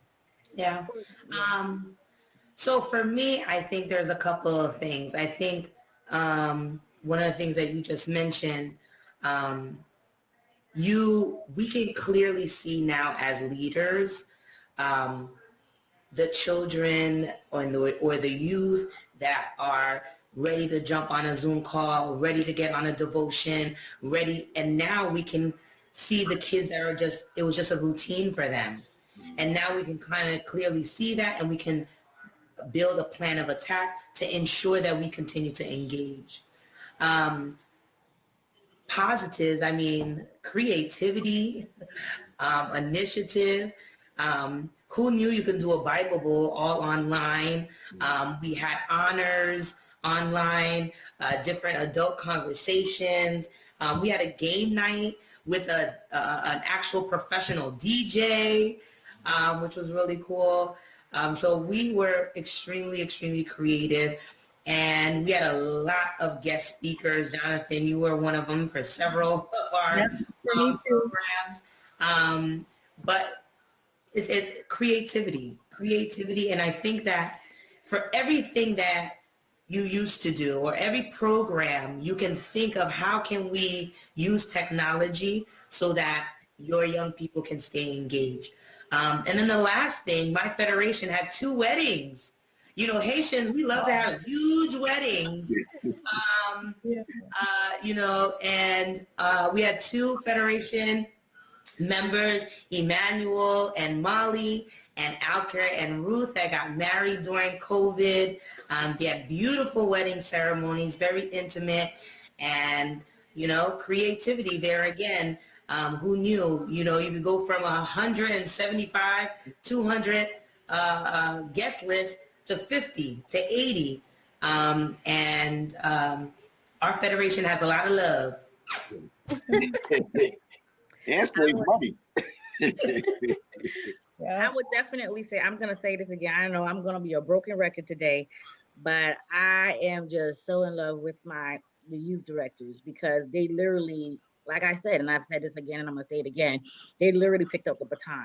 And when I needed them, even last minute, and I'm crying like, oh my God, please, it's like they were truly there. So what I would definitely say is our relationship amongst from the federation to the local 8 churches were just really got strong in the midst of this. And definitely, like, they literally could pick up, you know, a phone call. I could call them, they could call me, text. It's just amazing. For example, we have a federation day that's coming up next week. Is going to be next Saturday on our Facebook and YouTube, and just constantly trying to reach out and make sure that the young people were there. They were involved. The band, the praise team, the camera, like my PR team was on point. Like, we really, the creativity, like you guys said, the creativity really came out just to make this program come to life. We're still working on it, so please pray for us on that. But the churches really showed up and showed out, and the relationship is so strong. And I always tell people, the federation, like Mr. Jonathan said, the federation is strong because of them. If it wasn't for the young people, if it wasn't for the youth, then there would be no federation. And so I'm just so blessed with that, and the relationship. I cannot talk enough about my relationship, y'all. My young people are the bomb, bag of chips.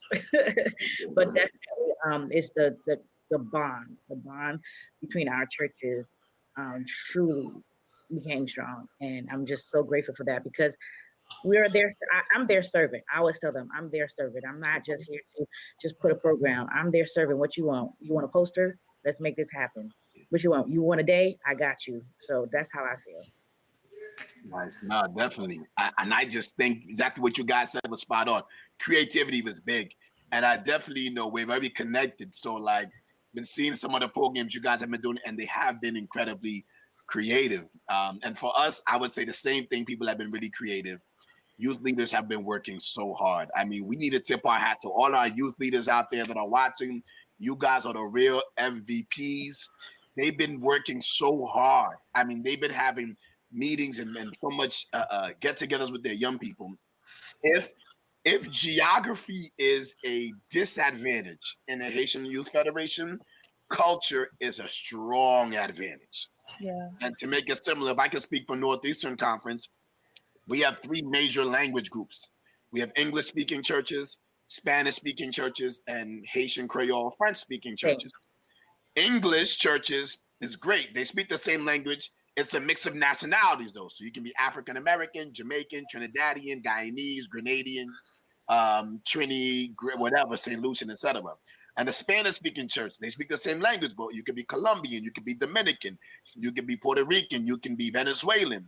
Whereas Haitian churches are unique, that we're one of the only groups that everybody comes from the same country. So all of our cultural norms are the same.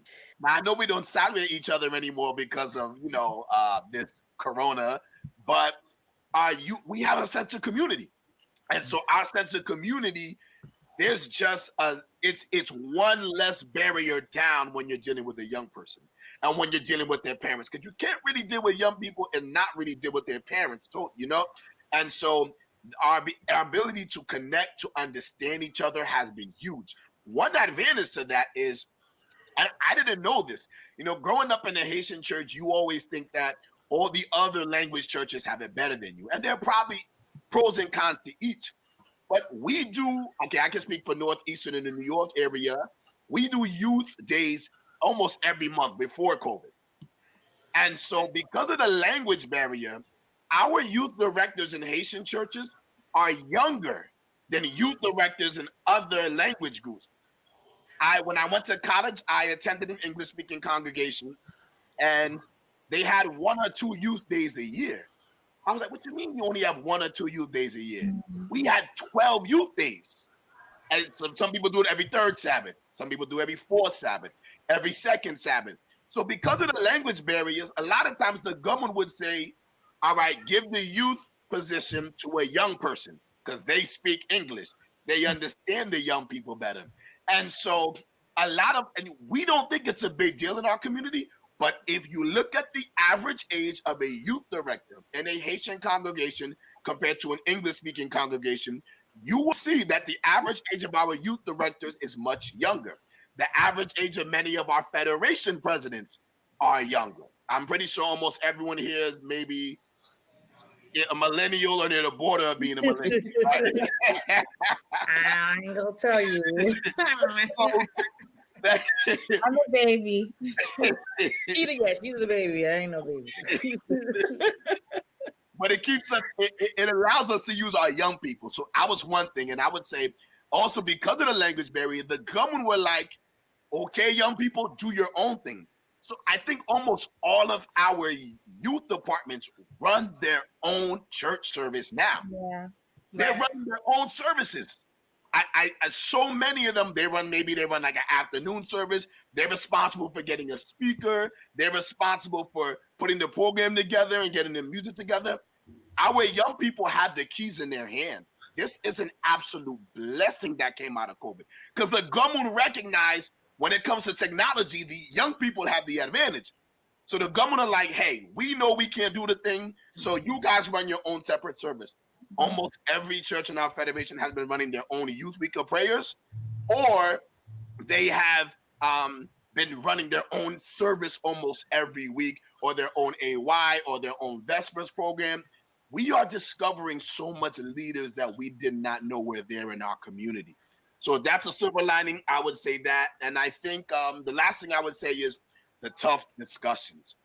When the social justice piece came in, a lot of people asked about our blackness in the Bible. And so now we say, man, let's talk about that, right? So we looked at Africa being in Genesis, Africa being in Exodus, right? We see Africa in the New Testament, right? Jesus was a refugee in Africa and Egypt. We learned that the Old Testament is an Afro-Asiatic book. The whole Old Testament takes place in Africa and Asia. And so some of the tough situations made young people ask questions. So we talked about things that we weren't talking about before. We got into Bible prophecy, and Bible prophecy is important as well. And so young people ask questions, and things that we would have sort of glossed over or sort of put on the back burner were not put to the forefront. So I would say those were definitely the silver linings or the positive strengths that came out of our community. I want to give Alex a chance. I know you're on problems, so if you're all good now, what are some strengths or positives you seen come out of our community during COVID? And then we'll get ready to move to our final questions. We have 2 more questions, and then we'll wrap this thing up. Okay, so go ahead. Well, let me apologize. Spectrum was not working with me. It's raining where I am, so my service was just not having it. But we're here now. Some of the positives, I'm pretty sure this was meant, some of these are mentioned, but we just saw a number of talent and we saw young people just flourish. People that, some of our leaders would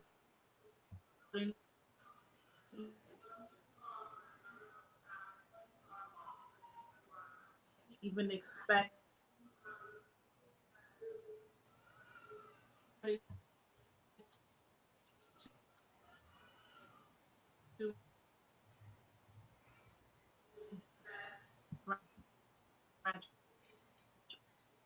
Alex, we can't hear you. Jonathan, you're on mute. Oh, sorry. Kind of Can you guys hear now? So we're gonna bring planting that seed moving forward. So I think in a nutshell, that's what I would say would be one of the positives without. Okay, yeah, we're struggling to hear you, Alex. You might have to go closer to a router. So see if you can get closer to a router with this stream. So we're struggling to hear you a little bit. All right, so let's go to question now number 5. Just because we want to just respect our time. Question number 5 says this. So now this is more so. So now this is a tangible. I guess you could say this is a tangible advice that we'll give to the people listening. So we talked about the issues and some of the silver linings, and so you guys already shared some of these. So what are some best practices, ideas that you think at this point now, living in quarantine, could help improve and sustain youth ministry in our community? So go ahead, take a stab at it. Listen to our youth. Listen to our youth. They have been saying it way before, and now that the church building is out and everybody's home, they're saying it even louder. Listen to our youth. I think most of the ideas and things that I have written down for the future and for what's coming soon is from my young people. Okay. I don't know why people feel like they gotta go to the room to have a top day one. Mm-mm. Let's go to our youth. Let's drop in. Let's figure out what they're saying, and then come back to the table and actually put it together. So literally, we just gotta listen to our youth, because our youth, literally, like you guys already said, they have talent and they are hungry. So anutandeo, and let them tell us what they need, and as long as it's according to God and His guidelines, let's make this happen. One of the things I was going to say that Lynn said is the spirit of collaboration. I think that is really key, ensuring that we collaborate, as a federation, we collaborate within our local churches. I think that if we continue to have that spirit, I think that we'll be able to do more, and our young people will be able to connect with one another. I think that that's truly, truly important. And the other thing is not reinventing the wheel. There's some federations, there are some churches that are doing some really great programming, really great seminars that you can take the same model, the same template, and implement it in your federation or your local church. So I think that not having the pressure and the anxiety of coming with the best new thing, but if you see something that works, executing it in your own church or executing it in your federation, I think are some best practices. I love that idea. I think and I'm just going to piggyback off of after listening to the youth, allow them to be sure that they are part of what needs to be done, so that they have their hand in it, because you can, sometimes you can have an idea, but the person who came up with it is the one who has the best way to execute it, or they have a vision. They see it. We don't always see it. And I think it's even in us when we, working together, as you probably know, with your own team.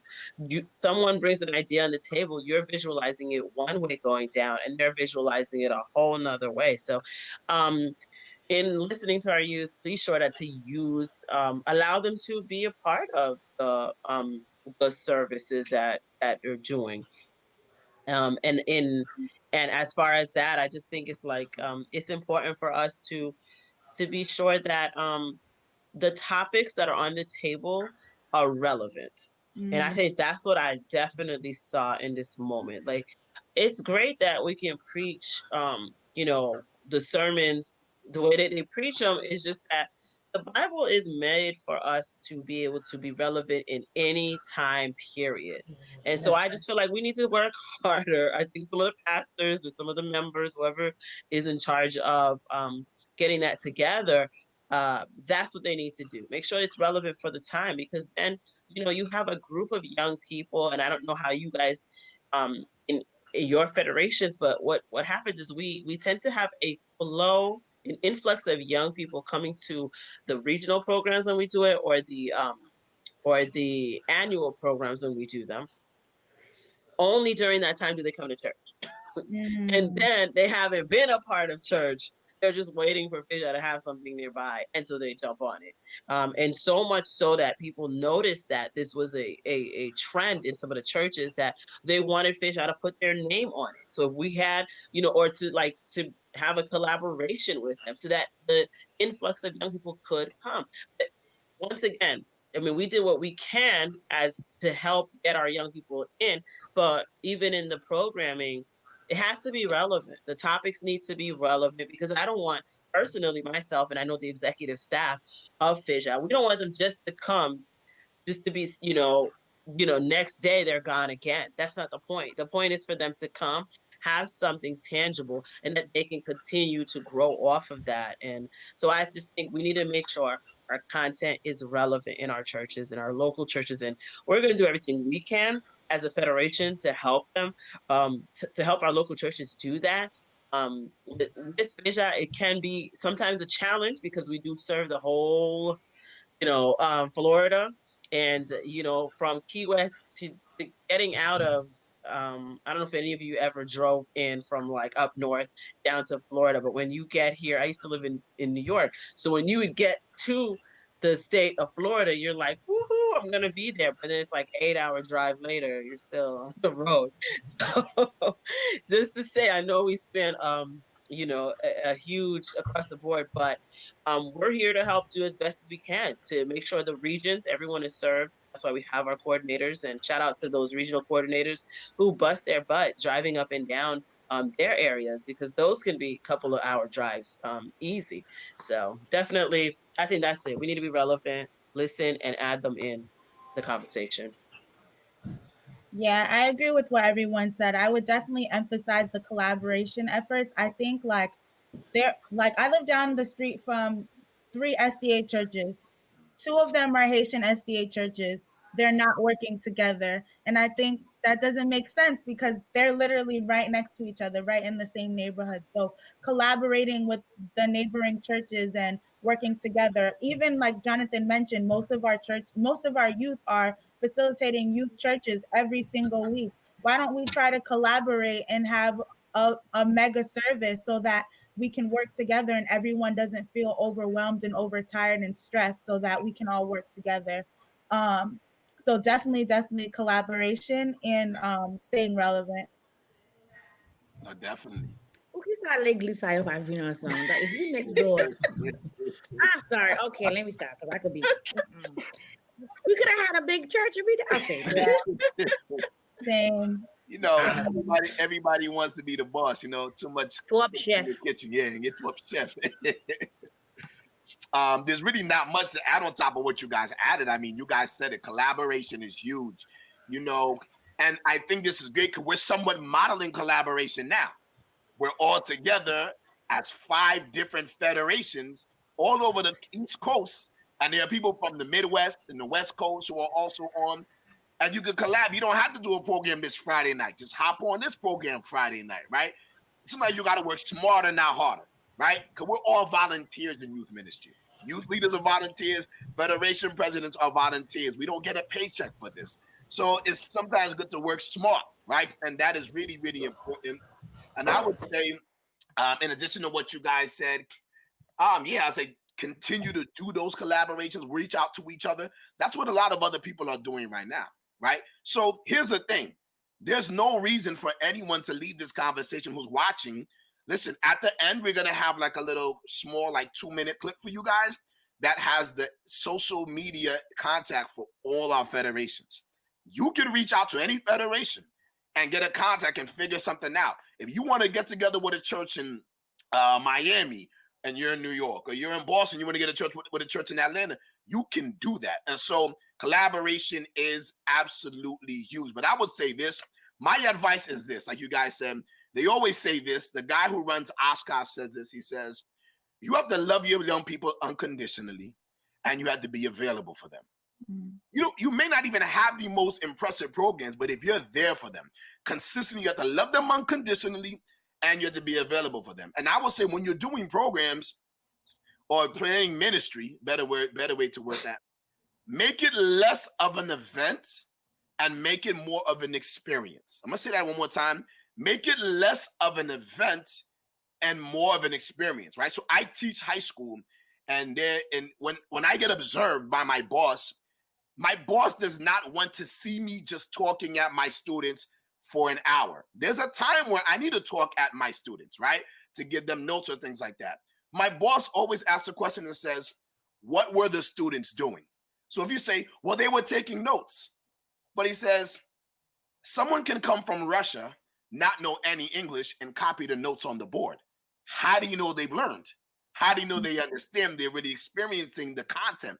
And so it's important for us to make ministry not just events, but experience. And making it an experience means getting the young people involved, getting the young people to also use their minds. So some churches have not done sermons every service. They'll have a Q&A, or they'll have a panel discussion like we're doing. So make it more of an experience. Ask yourself, how can I get the young people to do the work as well? Not just you as a youth director. How can I get them to do the work? How can I get them to use their brains? How can I get them to be creative? How can I get them to sort of help run this? And so that's important. Ministry has to be an experience. The last example I'll give, and I'll turn it over, is Jesus, being the greatest teacher of all time, didn't sit his disciples in the class all day. He said, follow me by the lake. Follow me by the hillside. Follow me as I deal with this person. Look what I'm doing. Now your turn. You guys go do that. And that is incredibly important. He allowed the disciples to have an experience. And when you make youth ministry an experience, it sticks with young people more. It sticks with them more. So I would say that's it. And don't be afraid. Listen, you find ideas on YouTube, or on the internet. Like, use the internet. The internet is it's free, but it's not free. But use your internet. Find ideas on YouTube and things like that as well. But ask yourself the question, is the ministry more an event or is it an experience? And that's important for us to do. I want to highlight something that someone in the comments said. They said to use their professional experience. So I think there are so many cool professionals in our churches that are not being tapped into. And instead we would rather go find someone somewhere else, when it's like you literally have an accountant in your church. Why isn't the accountant the treasurer? Why isn't the accountant teaching your youth financial stuff? It doesn't make sense. So use them. I think that's a really, really, really, really important thing. I want to add on to why Corona and I are not friends right now, because literally the next program that we were going to have was in April, and it was going to be a large career day. Let me tell you, I was going to literally go into every church and get not just the doctors and lawyers that we know, but I wanted to get true other careers that people haven't thought of to do. Like animation, illustrations, you name it, dietitians, and that's what we were going to have. And we were going to actually have a booklet, like a phone book type of feel, where we literally wrote even the others who haven't been part of the panel, who's going to have their profession on there, so that we can give out and say, hey, if you need a realtor, call, that person, and let them know. Or if you need, we have so many talented and amazing people who are starting business, who have been in business, and older people who just, it's just sadly they're not connecting. So that is a huge, let's keep it in the family, people. That's a huge thing. Yeah. Refill Cafe. If I could say something just to add to what you're saying, is giving an idea about that, because one of the things that we wanted to do for a couple of years now is make sure that we're highlighting those young people who do have the gifts and talents. And we have so many, like you were saying, therapists and accountants and all these individuals who are, managing big shot practices on their own, or doing, attorneys and doing all these amazing things, but the church doesn't value them in that same sense.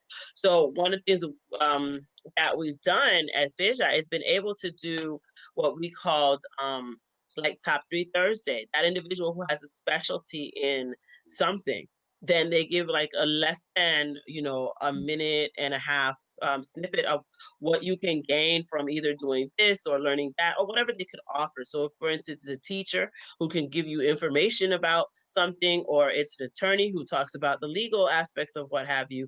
We had a young lady this year who was running for a local office. And although we, struggled between, should we put that, because how Haitian churches are, or politique versus this and that.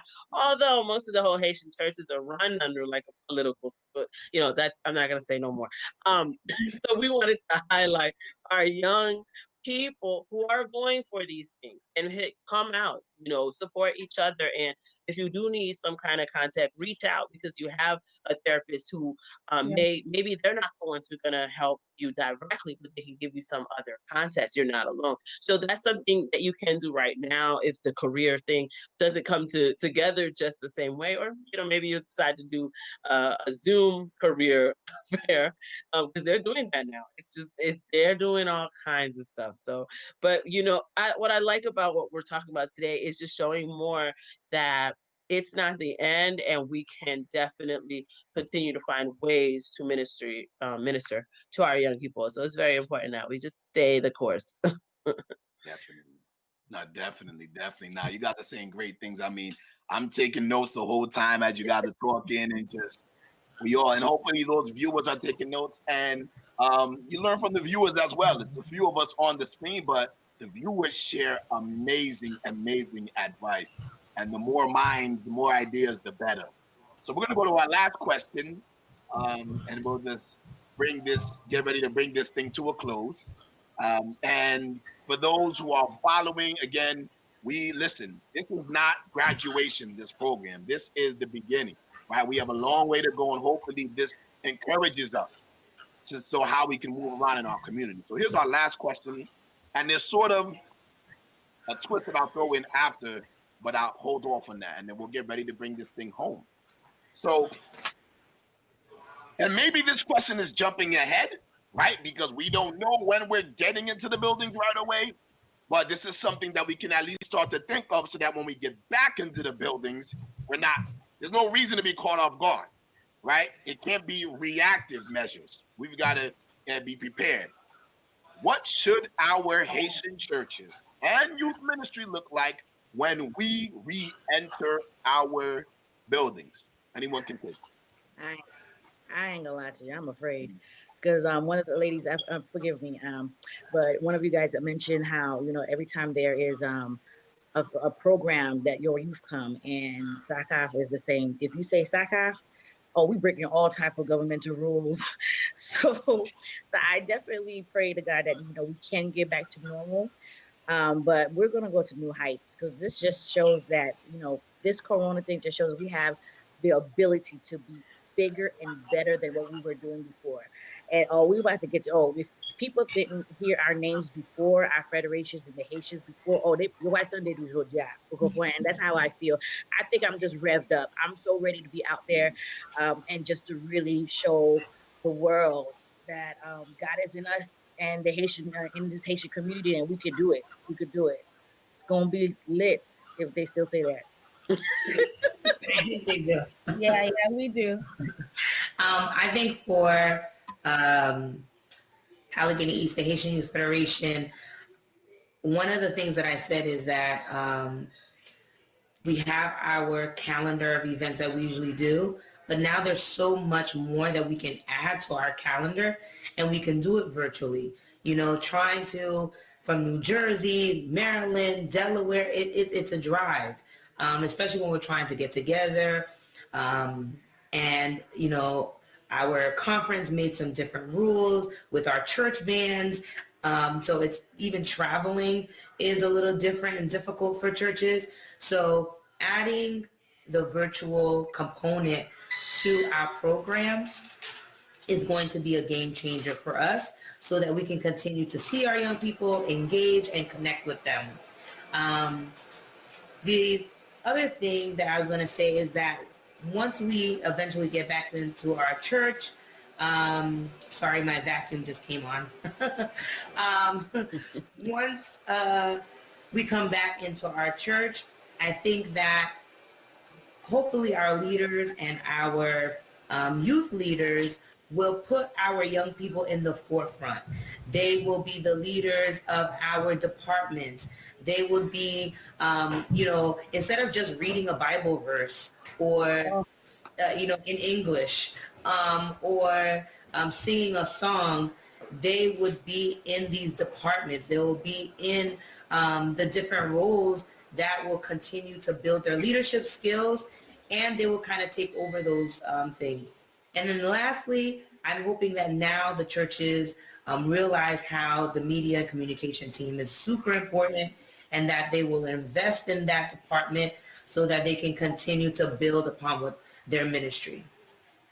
I agree with everything that you said. 100%. We need to make sure our youth are in those departments, even if they're not the leaders, like putting them in so that they can learn, sit in on the meetings and give their opinion and be actively involved. They are very capable. They have been running the behind the scenes during this corona season, so that shouldn't stop just because we're back in church. And I just I'm very if I'm honest, I'm very nervous about our churches opening back up, because I remember when coronavirus first started, it was before our conference decided to shut down the churches, and we were talking about it. We were saying, don't contact each other, no hugs, no nothing. What are they doing? Sallying each other, hugging each other in everyone's personal space. And there are a lot of old people in our churches. And so I really think that we need to be mindful and intentional about making sure that they're safe and coming up with a plan to re-enter the building, because I think they're thinking that it's easier than it actually is. And like, my home church is actually like trying to open back up like in a couple of weeks, and I honestly don't know if they're prepared for that. So really, I really think our churches need to be intentional about their plan to reopen. And I think that like we said, like really using the people and the talent that we have in our churches. Like, there are so many people who are professionals in different fields that have so much to offer. And when they feel like they're not using their talents, they leave. They leave. And so and I felt like that too. Like at some point in my life, I felt like I wasn't learning and I had so much to give in my church, and it wasn't being used. So I left and I went to an American church. So really like using the people in their professions. Definitely, I agree with you guys. And to piggyback on what you said, we have a lot of people, and I saw someone mention that in the comments as well. We have a lot of our people that are in English-speaking congregations too. And I went to preach at a church in Miami maybe 2 years ago, and I was trying to use an example in the sermon. So I asked the pastor, what's the demographics of the church? He was an African American pastor. He said our church is 50% Haitian and Haitian American, 50% Jamaican and Jamaican American. And I'm like, whoa. And I'm just like, they exist. We have a lot of our people who are not in our Haitian community or in our churches anymore. And don't forget about them too. They're a resource as well for us. They may not be in our physical churches, but they are still tied to us, right? I remember a lot of us long time ago, you can find them in everywhere. I'm pretty sure in Atlanta, people would go to Berean back in the day. In Jersey, they might go to Church of the Oranges.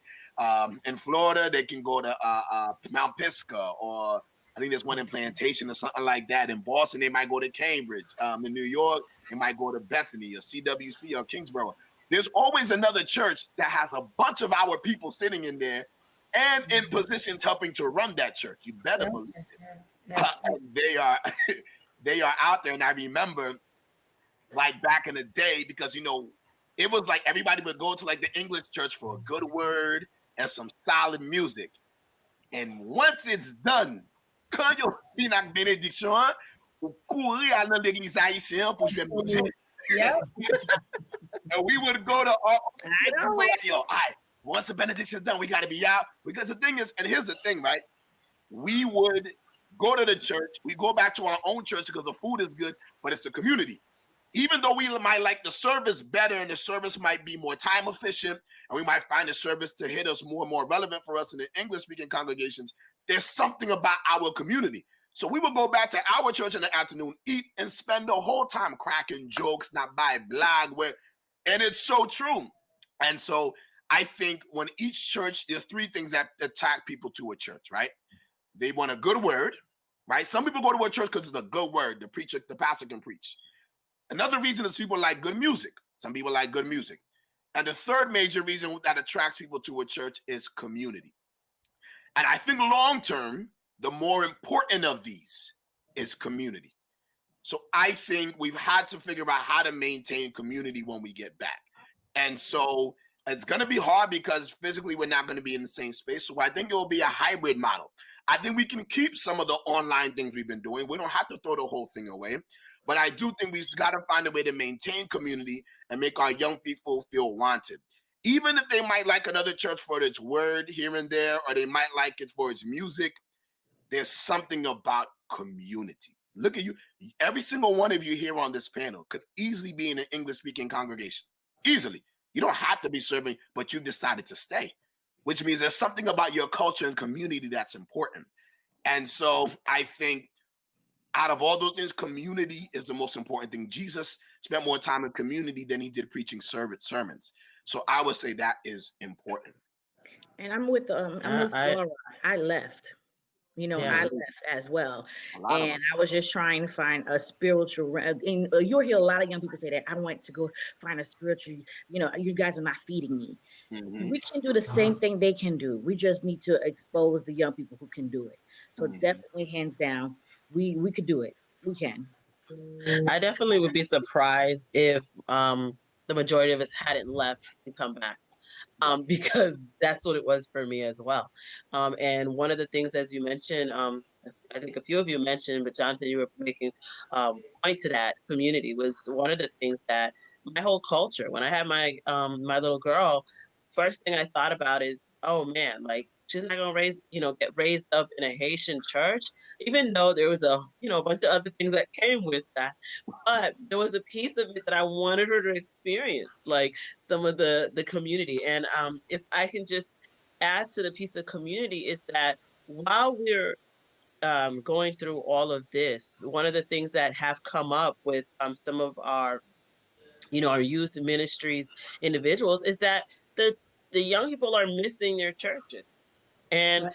for once, in some Mhm. state, you can think they're missing their churches, but what they're missing is what you're saying is that community, the relationship that they had some ties and bonds to some individuals, maybe not everybody, but there was something there that felt familiar, that felt like family. And I think if just the last piece I would say is that with that relationship, we do have to realize that one of the things I would want Deja to do specifically is to make sure that the young people understand that our church is not reserved to a building. And in this experience, that is what I have seen that has made a difference for me to understand that we can reach people everywhere. We actually have to be the church as we were supposed to be, each individual, so that we can reach someone. And so we got to make that known. And I think for many years, our the older Haitian population make it like, unless you come to this building, then you're not going to church, or you're not in church, or you're not Christ-like. But I believe we need to talk about relationships more so than just the church relationship with community family there. But what Jesus was trying to do is make sure that we know that we're the true, you know, person that's supposed to show what that relationship is supposed to look like from the father. So definitely we need to let them know it's more, church is more than just a building. So we're gonna get ready. We're gonna close this up now. So in less than 30 seconds, I just want everyone to share their final thoughts. So 30 seconds or less, leave our viewers with some final thoughts that they can reflect upon and hopefully put to use. So 30 seconds, each person, no more than 30 seconds, share your final thoughts, and we'll go to our Sister Lynn with our closing prayer. New Yeah, Jeep if I, my pie on peel, man. But okay, I give it to you. I'm sorry, I just can't be serious. I'm just that kind of person. I'm very personable. But definitely, if my youth are out there listening, I am listening to you. Please do not stop, screaming and saying what you need to say, because we are here to serve you. The Federation would not exist without you. Okay, let's remember that. And for the Gumwin Palo I know my Quail ain't the best, but please listen to your young people and understand they are your future. And if you say they are your future, make sure you're putting them in the position to actually succeed in the future. And for us, we are all here as Federation to be able to assist that to happen as well. So, and I hope we continue to do this in the future, because this is such an amazing platform. My final thought is, young people, I see you. The Haitian Youth Federation of Allegheny East sees you. We see the wonderful work that you're doing, the ministries, the prayer lines, the sister groups that you guys have started, that I'm a part of as well. We see you, we hear you. Keep doing what you're doing. Keep staying strong. Keep giving us ideas, partnering with us, because together we're only going to continue to do great work for his kingdom. And I would like to say a special, special thank you to the Haitian Youth Federation staff of Allegheny East. I wouldn't be able to do anything without you guys. You guys are really, really great. We're a great team together. And I continue to pray that God continues to inspire all of you so that we can continue the work of God. I'll go next. I also want to shout out my team. Thank you all for your support and for this first year of ministry together. I know that it's been tough. And I also want to encourage all the youth leaders who are new and old who may be finding it difficult in this time. Know that you're not alone. We're struggling in different ways together, but we can and we will make it through as long as we lean on each other for support and rely on God as our refuge. So you guys got this, and keep going, because your reward is not on earth. You won't see it here. It's gonna feel like you're doing a lot, and it might not feel worth it. But one day, when we get to heaven, you'll know that it was. So that's my final thought. definitely want to just say thank you for putting this together, Jonathan and your team. And this was an amazing platform to be able to speak, and just say that want to let all of our young people know that Phasia definitely sees you, definitely hears and tries to do as much as we can from behind the scenes. And sometimes it may not seem as we are getting to your piece right away, but we are getting there, and we still want you to continue to contact us. I've noticed, the Instagrams have been coming in, pouring in since this whole thing. We are reading them. We're trying to get back to you as soon as possible. Please bear with us if you don't see yours answered right away. But a special thanks to Deja team and the staff, everybody in what you do. The small component of what you do, it makes a huge difference, to a youth organization like Deja throughout the state of Florida. So we couldn't do it without you.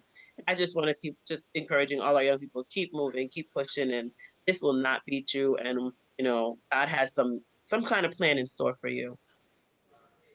Amen, amen. I want to say thank you to all you guys for coming on. These sisters are our leaders. They're rolling their sleeves up, and we appreciate all your work, ladies, and your whole entire staff. Special shout out to our sister federation, New England Franco-Haitian Youth Federation, Allegheny East Haitian Youth Federation, South Atlantic Conference Haitian Youth Federation, and FEJA out of Southeastern Conference. We are family. There's no doubt about it. We are the same people. We have the same roots. same culture. We believe in the same God. We may live in different areas, but we are family and we have each other's back. And to our NEC, Franco-Haitian Youth Federation, based out of New York and Connecticut, the metro area, we're here for you. What's the purpose of us being here if we're not here for you? So reach out to us.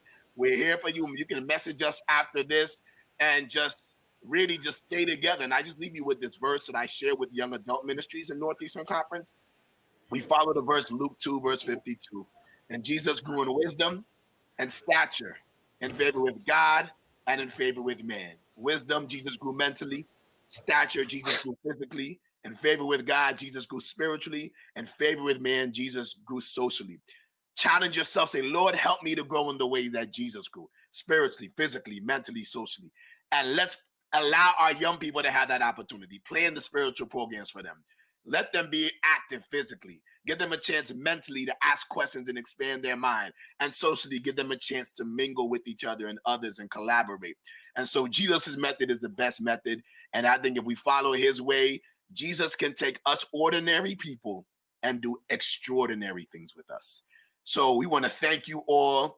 We are family again. Thank you so much for coming out. We are going to turn it over to Sister Lynn from Fedja to give us a closing prayer.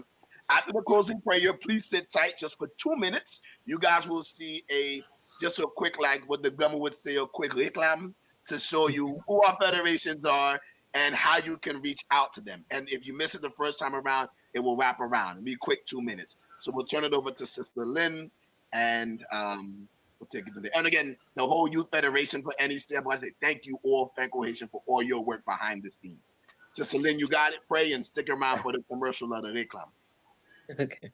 All right, y'all. Thank you, Heavenly Father, for such a time like this for us to be together and gather on this line to glorify your name, Lord Jesus. We ask that everyone here who has been a leader, those who have not been able to make it on the line, Lord, to know and to help them so that they can continue to lead in the direction that you're showing them. Help us, Lord, to continue collaboration and help us to continue in the spirit of relationship, teaching and growing together, Lord.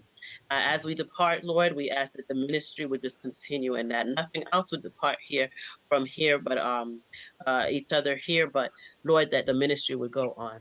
Forgive us our sins, Lord. We pray that as we continue, all our young people who've been on this line, who haven't been on this line, will be touched by this and moved to continue to pursue you closer each day. In Jesus' name we pray.